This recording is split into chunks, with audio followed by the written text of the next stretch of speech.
الله الرحمن الرحيم الحمد لله رب العالمين والصلاة والسلام على أشرف الأنبياء والمرسلين وعلى آله وصحبه ومن تبعهم بإحسان إلى يوم الدين رب اشرح لي صدري ويسر لي أمري واحلل عقدة من لساني يفقهوا قولي اللهم لا سهل إلا ما جعلته سهلا وأنت تجعل الحزن إذا شئت سهلا ربنا ظلمنا أنفسنا وإن لم تغفر لنا وترحمنا لنكونن من الخاسرين ربنا لا تزغ قلوبنا بعد إذ هديتنا وهب لنا من لدنك رحمة إنك أنت الوهاب رضيت بالله ربا وبالإسلام دينا وبمحمد رسولا أما بعد السلام عليكم ورحمة الله وبركاته ขอความสงบสุขความสันติ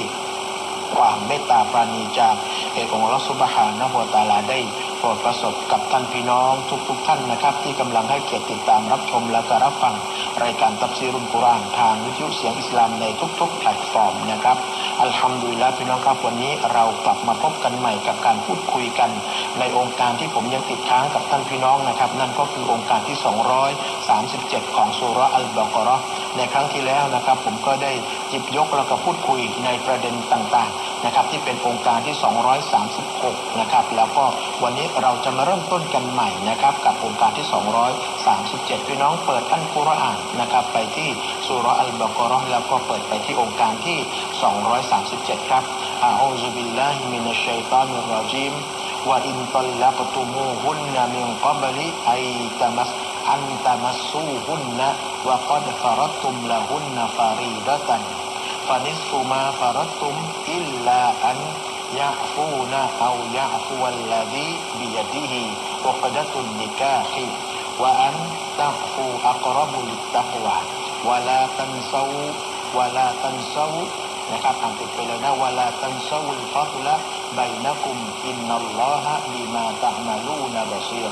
อัลลอฮฺซุบฮานะฮูวะตะอาลาได้กล่าวในองค์การนี้นะครับบอกว่ายังไงว่าอินตัลลักตุมูฮุนนะแม้ว่าถ้าหากแม้ว่าพวกเจ้าทั้งหลายนั้นจะทำการหย่าภรรยาของพวกเจ้าหรือภรรยาจะทำการหย่าภรรยาก่อนที่อะไรครับก่อนที่พวกเจ้าทั้งหลายเนี่ยจะแตะเนื้ออันตะมัสซูฮุนนะจะแตะเนื้อต้องตัวพวกนางนะวะกอดฟารัดตุมละฮุนนะฟารีดะแล้วก็โดยที่พวกเจ้านั้นจะทำการกำหนดฟารีดะสิ่งที่เป็นมหัตเอาไว้ฟานิสตุมาฟารัดตุมนะครับก็จงให้ครึ่งหนึ่งของสิ่งที่พวกเจ้ากำหนดเนี่ยให้นะครับ